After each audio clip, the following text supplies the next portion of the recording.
এবছর এই দিনটাকে খুব সুন্দরভাবে সেলিব্রেশন করা হয়েছে, আর নেক্সট সেলটা ফাটানো হয়েছে 11:55।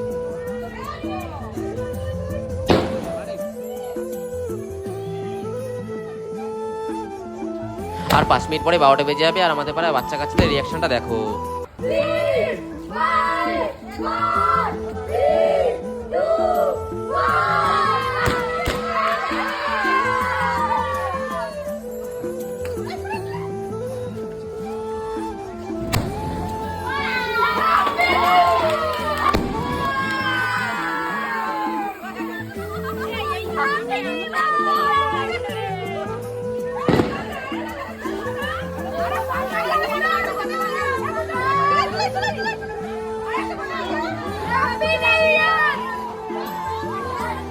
আর এদিকে বণিক ভাইকে দেখো কোর্টের মধ্যে হাত ঢুকে এক মুঠো লজেন্স নিয়ে নিল, তারপরে আমিও লজেন্স নিলাম। তারপরে তোমাদের সবাইকে হ্যাপি নিউ ইয়ার বলে আজকে ভিডিওটা এখানেই শেষ করলাম।